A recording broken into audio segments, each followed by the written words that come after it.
before I get started, let me say this is pretty much a controversial topic, but I don't think it should be. So I hope this doesn't turn into um, a rant, if you will. But I'm going to deal with this issue that has come up about tithes and offerings.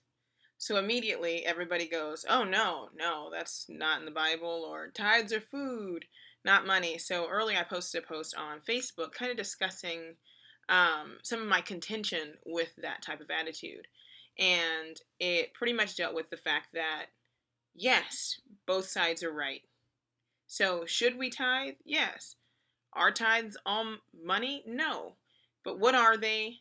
And in this time frame, how should we be going about that? As Hebrews, we constantly deal with this whole idea that we are in captivity because of our curses. And, or we are in captivity because of our curses. And our captivity is a result of our disobedience to the commandments of the Most High. Well, one of these commandments that we're seemingly overlooking is this whole idea of tithes and offerings. It's dealt with in Malachi.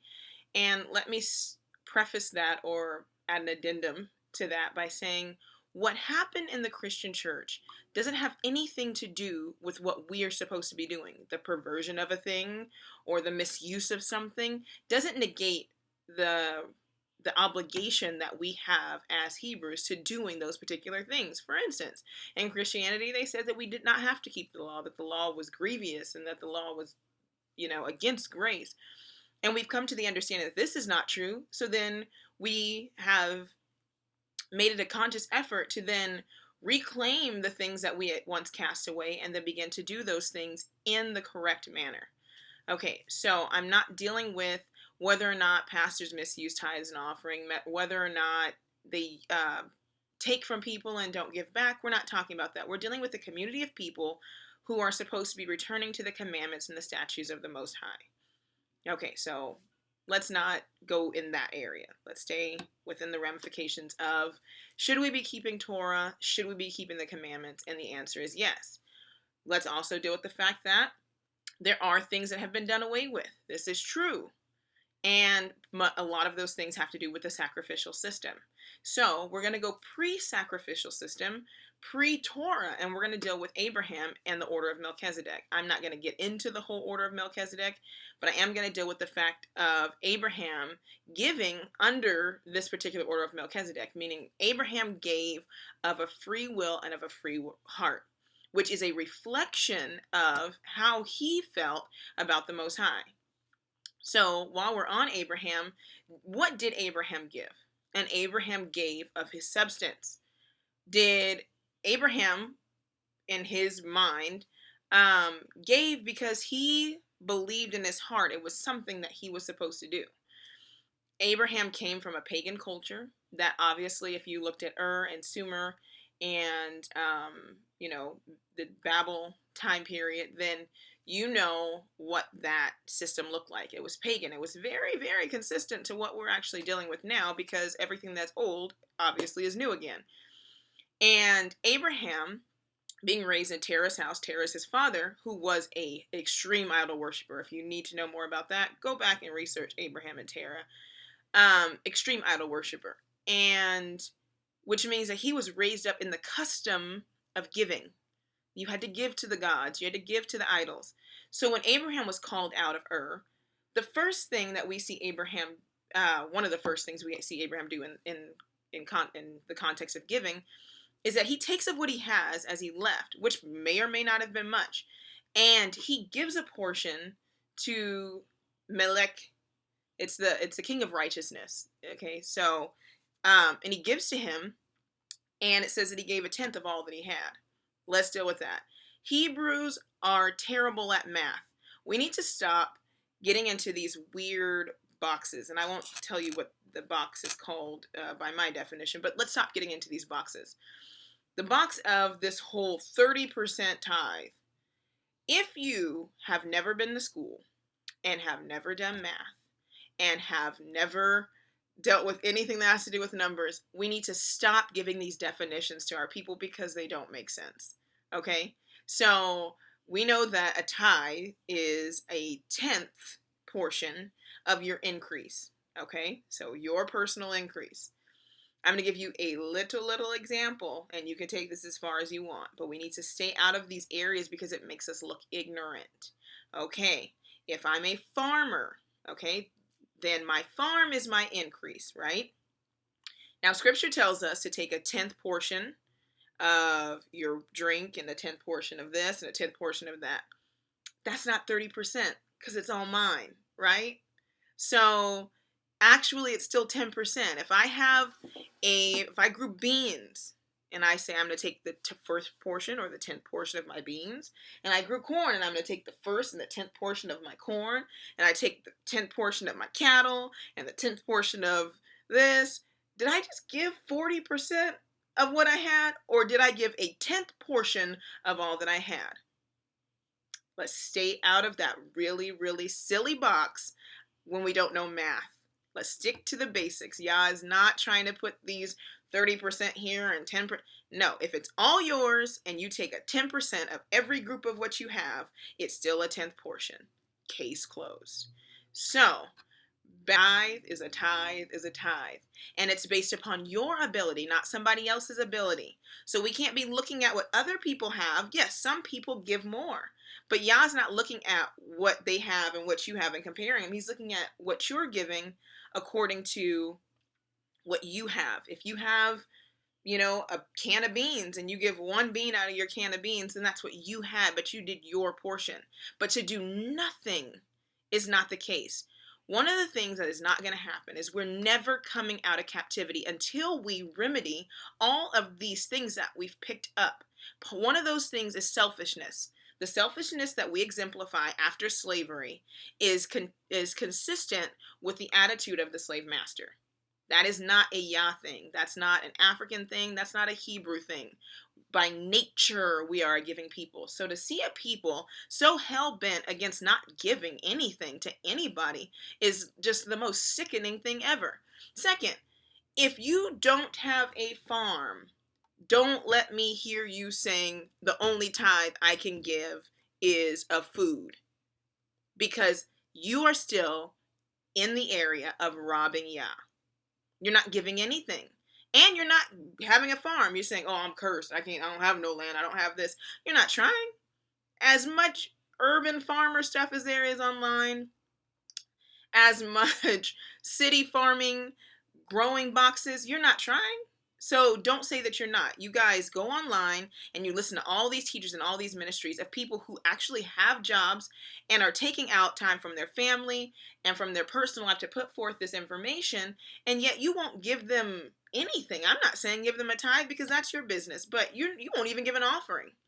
You won't even say, hey, I went past here, I was blessed, here's $5, go get a burger. No. You guys will not do anything, and that type of attitude is not going to get us out of the situation.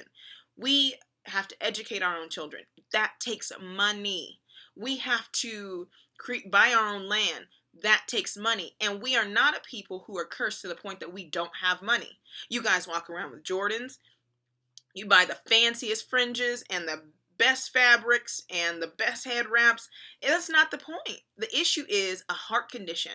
And you follow these teachers who are telling you don't have to give, and you believe that this is proper.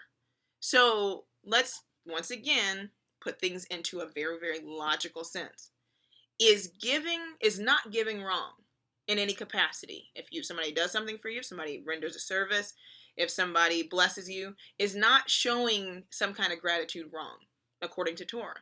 And the answer is overwhelmingly yes, right? Is giving wrong? No.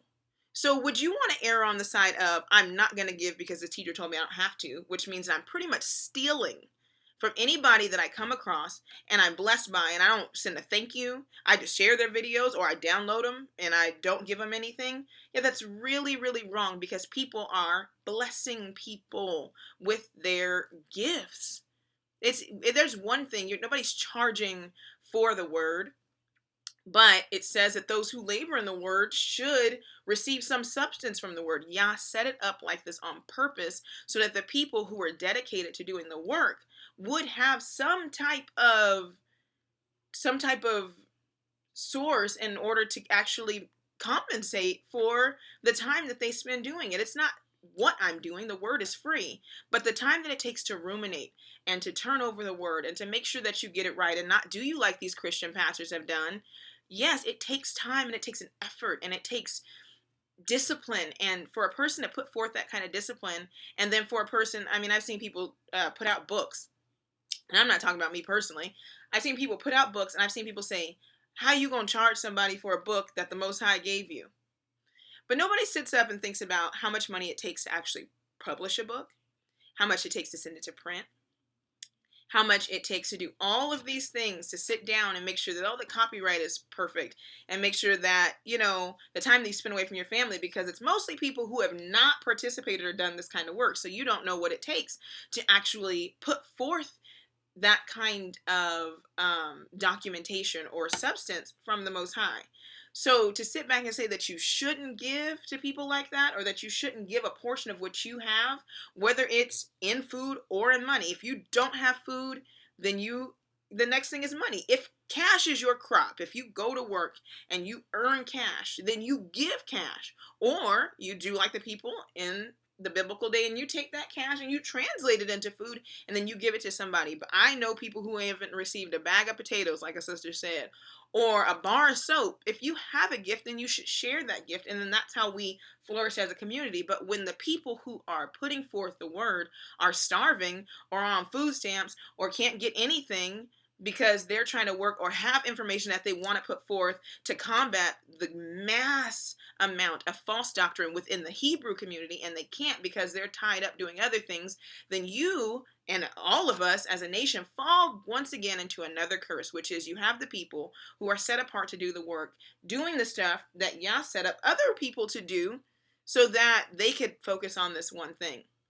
Another thing, I heard people say, we don't have any Levites. You haven't read Leviticus, because there were two different types of Levites. And I'm going to allow you to do that research. The burden of proof would then be on you. And if you find something that I don't share, then you can share it. But there was the sons of Aaron who were chosen after the golden calf incident, who got together and slew all of those 3,000 people who participated.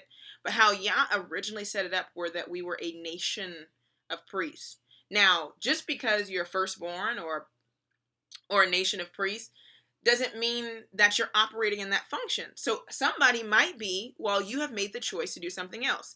In the Torah, a person could choose to not operate in the capacity of a Levite or as a priest, and then they would send a portion, or they would send money to the temple, or somebody else would take their place. So if you're not operating as a firstborn or as a priest or as a moray, and you're operating under someone else, and you should be giving that person something. It's not a I'm paying for something. It is the proper way to do things as a nation. Okay. So we're dealing with this idea of money and food. And give of what you have. Give your gifts. When the nation of Israel when the Hebrews came out of Egypt and they became a nation, they gave. And all of what you give is of your free will. It's of your heart. Your tithe is of your free. You give everything because you want to. Yah's not forcing you to do anything, but your hell-bent attitude against not doing it exposes something about you. And following these teachers that feed what you want to hear because you don't want to give anything is another attribute of a people who are not fully brought back into their culture. So I'm saying all this so that we as a nation check ourselves. We are not going to advance, and we're not coming out of captivity until everybody gets on the same page. So we all need to be doing something. If you're receiving the word, and if you're receiving truth, give something. Tell a person thank you. Learn, like, humanity. One of the issues that happens when you come out of captivity is that a lot of people turn to a base nature. It's about me and it's about mine. But as a nation of people, we're about each other. When you see a person in need, do something. When you feel compelled to do something, do it. But also be consistent, because there are people who are really, really, really putting in work for the kingdom, and they are not necessarily depending on you and your money, but on you and your support, your prayers and your encouragement and all these things that come with it. And if you don't have anything to give, then you should really consider, you know, what you will have to give when we enter into the kingdom, because we're not coming out of this land empty-handed. And it's not all about spoils either. People had stuff. We will have stuff, but if you're sitting here looking at this person got more than me and this person has this and I'm going to hoard this and I'm not giving this, that's not the attitude of our people. When our people came out of Egypt, they gave freely to the building of their temple and to the development of their people who are asking for redemption, and I believe our redemption is very, very near. We need to get into the custom of participating as a community and acknowledging the fact that some people do have particular jobs and functions in this community, and being able to support those particular functions. So I said all that to say, and it did kind of turn into a rant, but we have to get back to giving. Part of our captivity is giving our ancestors giving these sick animals and these sick offerings and this heart attitude. And right now, what we're doing is the same exact thing. And you're listening to these people and these Hebrew teachers. Last thing, when the scripture talks about false teachers, it's twofold. Satan has his teachers, but also Yah said that he would send false teachers to people with heart attitudes. And these people telling you not to give and you don't have to tithe and you don't have to do this, they are the prophets and preachers sent to you to keep you in captivity. The false teacher, we're talking about Old Testament, if you want to call it that, or Torah Tanakh. These people were sent to Hebrews. There are false teachers amongst the Hebrews to keep you in bondage. Jeremiah would preach and say, stop doing this, you're going to go into captivity. And then a Hebrew would come right behind him and say, that's not going to happen. We're not going to captivity. Jeremiah would preach and say, get out of here, do this, do that. That's not going to happen. The Most High spoke to me. So every time you hear somebody say something, apply it to scripture and then think of it really, really logically. Like, is 30% me grabbing 10% of all of the groups of stuff that I have? You know? Like, start really, really trying these things against logic and against scripture and not just hearing what everybody's saying because you want to hear it. If we don't give as a people, if we don't educate our children, if we don't support these particular functions, we will not survive as a people. The nations are getting ready to cut us off. So if we don't know how to live amongst one another and share and transfer goods and give of our substance to people who have less and care for the orphans and widows, we will be wiped out, because nobody gives a you-know-what about a Hebrew but another Hebrew. And right now, not even another Hebrew. So let's really, really get in line with the Most High's words and figure out where we should be donating our time and our resources. If you know the Shema, it says, "Hear, O Israel, Yahuwah your Elohim is one, and you shall love Yahuwah your Elohim with all your heart, with all your might, and with all of your resources," or your muchness. It's part of who we are as a people. We support one another with our resources, and it's a reflection of our relationship with the Most High. Shalom.